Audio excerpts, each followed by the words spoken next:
CNN, 14th of November 2023, according to a CNN assessment, China is harassing Americans through the most significant known online disinformation effort in the world. China should be outlawed worldwide to prevent it from using TikTok and other social media platforms to propagate misinformation. A CNN analysis of court documents and public disclosures by social media companies revealed that the Chinese government has amassed the most significant known online disinformation operation in the world and is using it to harass U.S. citizens, politicians, and businesses, at times threatening its targets with violence. According to papers, the wave of attacks, many of which are heinous and intensely personal, is a coordinated, brash campaign of intimidation by the Chinese government against citizens of the United States. According to the U.S. State Department, President Xi Jinping's more extensive, multi-billion-dollar campaign to control global media and stifle Beijing's opponents includes these measures. President Biden and Xi are scheduled to meet in San Francisco on Wednesday. Tens of thousands of posts on social media label victims as traitors and dogs and use derogatory language about race and homosexuality. They claim that it's all a part of an attempt to make them feel terrified and suspicious all the time. These victims frequently don't know who to ask for help. Though not much has been done, some have communicated with the FBI and other law enforcement agencies. Thousands of accounts that it and social media companies targeted have been closed, but this hasn't kept up with the flood of new ones that are forming almost daily. The network, also known as Spamouflage or Dragonbridge, has hundreds of thousands of accounts on all major social media platforms. Its goals include harassing Americans who have criticized the Chinese Communist Party, disparaging American companies that conflict with China's interests, and snooping on online discussions to cast the CCP in a negative light. Since the network's discovery over 4 years ago, private investigators have monitored it. Nonetheless, it has only been in the last few months that Facebook's parent corporation, Meta, and federal prosecutors have made it public that the operation is connected to Chinese authorities. In August of 2023, Meta declared that it had removed about 8,000 accounts linked to this group in just the second quarter of 2023. According to corporate blogs, X, formerly known as Twitter, has blocked hundreds of thousands of China-related identities that are either state-linked or backed by the Chinese government. Google, the firm that controls YouTube, said CNN that it had removed over 100,000 related accounts in recent years. However, experts who track misinformation warn that the Chinese government will keep using these strategies to try to sway online debates in favor of the CCP's preferred narrative, which frequently involves undermining democratic values in the United States, given the comparatively low cost of such operations. We may believe that this is limited to specific chat rooms or platforms, but it's spreading throughout the board, House Select Committee on the CCP Chairman Representative Mike Gallagher said in an interview with CNN. And before long, it will happen to the typical American who doesn't consider it their problem now. Make a living via trolling. He was sure who was behind the disruption of an anti-communism Zoom event in January 2021, which activist Chen Pokong of New York arranged. The participants were made fun of by the trolls, who also threatened to die miserably for one victim. Their actions reminded Chen of the Chinese government's repression, which he experienced during his nearly 5-year prison sentence for his support of democracy. However, the U.S. Department of Justice charged over 30 Chinese officials earlier this year with running a vast disinformation campaign that targeted dissidents in the U.S., including those in the Zoom meeting Chen claims he hosted in 2021, which confirmed his suspicions about who was behind the interruption. It was only one of several indictments that the Justice Department revealed in April, revealing purported Chinese government schemes to assail and undermine American sovereignty by singling out its supposed adversaries and critics. In New York City, 2 suspected Chinese agents are accused of operating an undeclared police station. An additional indictment from the previous year detailed the alleged attempts by Chinese operatives to sabotage a Chinese dissident's congressional campaign. Chen, who was kicked out of his meeting during the interruption, stated, "I feel like it's not just an attack on me, they want to deprive me of my freedom of speech. They assault America as well." In the DOJ lawsuit, 34 specific employees of China's Ministry of Public Security were identified, and photos of them in front of computers were released. They were purportedly involved in the 912 Special Project Working Group disinformation campaign.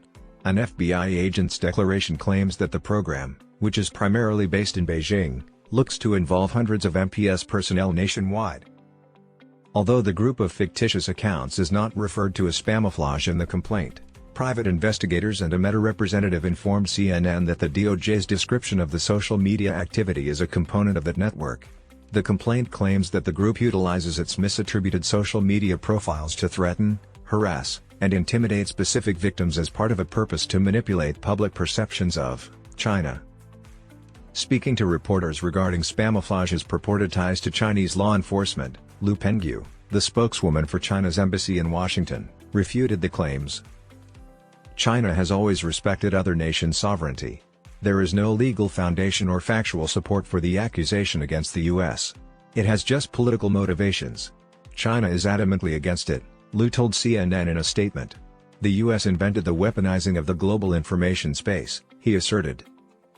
A report published by Meta in August shows how the posts on the network frequently correspond with Chinese workday hours. The study detailed bursts of activity in the early afternoon and mid-morning, Beijing time, interspersed with lunch and supper breaks, and culminating in an evening burst of activity. Furthermore, although Meta identified posts from different parts of China, the business and other researchers discovered centralized coordination that consistently promoted the same messages across numerous social media platforms, occasionally demeaning the same people questioning the Chinese government. Jiayang Fan, a journalist for The New Yorker, is among those people. She told CNN that she started receiving abusive calls from the network in 2019 while covering pro-democracy demonstrations in Hong Kong. According to Darren Linville of the Media Forensics Hub at Clemson University, attacks on Fan that included claims that she killed her mother for financial gain and cartoons depicting her painting her face white as though renouncing her identity are indicative of the Spamouflage network. More than 12,000 tweets disparaging fans were discovered by Linville's group using the same hashtag #TraitorJiayangFan. Fan feels these remarks have been directed at her to incite fear and quiet others, even though she hasn't resided in China since she was young. This is a tactic used by the Chinese Communist Party to intimidate criminals and would-be criminals, Fan stated, raising concerns about the reactions of her distant Chinese relatives to such material. Knowing that they are seeing these representations of me and unsure what to believe makes me uncomfortable. They are changing strategies. There are indications that China's approach has changed recently, according to experts who monitor internet influence campaigns. Most of the topics covered by the Spamouflage network in the past were Chinese domestic concerns. More recently, though, accounts connected to the group have been inflaming debate about international matters, especially events in the U.S.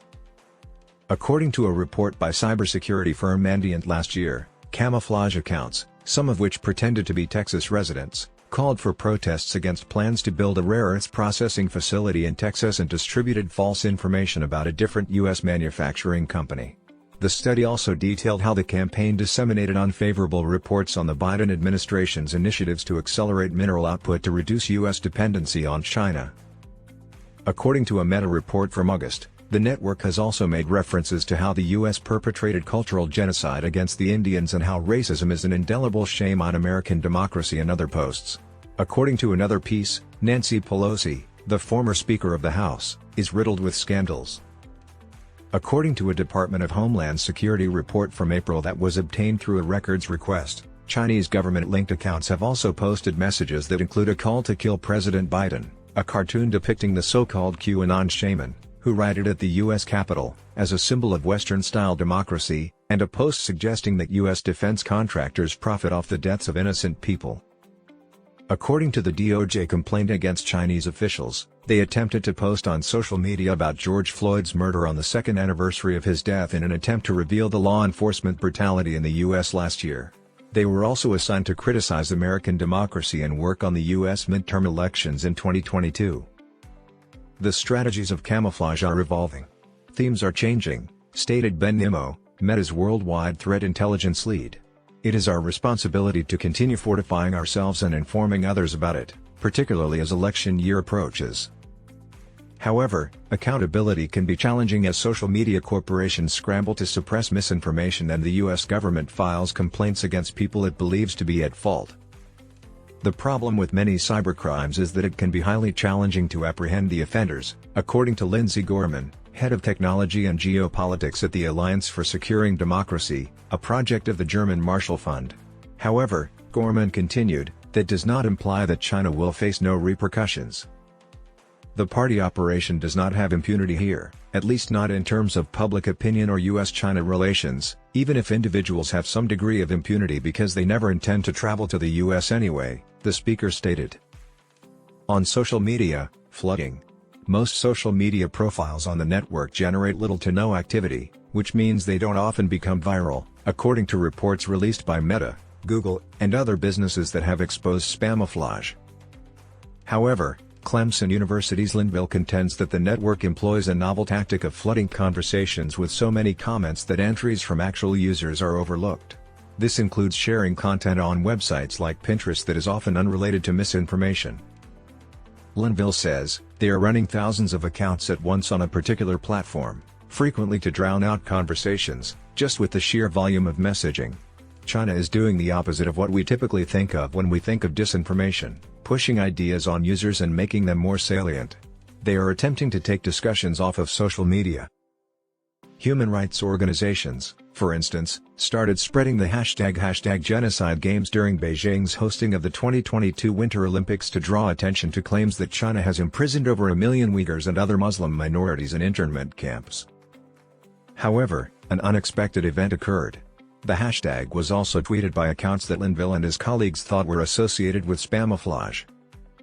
According to Linville, it could seem strange for a group that supports the Chinese government to begin promoting a hashtag that highlights the Chinese government's violations of human rights. However, spamouflage decreased views on genuine messages by using the hashtag in several tweets that had nothing to do with the problem. Election-focused scholar Xi Jinping, who left China in 2016, demonstrated to CNN what occurs when he enters his name on X, the former name for Twitter. Occasionally, many accounts use his name and photo to impersonate him. Linville clarified that they intentionally muddied the waters to mislead people and keep them from discovering Xi's true story. The operators of spamouflage create them. Xi, who currently resides in Virginia and operates a pro-democracy YouTube channel, has been subjected to a barrage of homophobic, racist, and strange remarks from social media accounts linked to spamouflage by Linville crew and others. Cartoons that portray Xi as an insect doing government work for the US have been shared on specific accounts.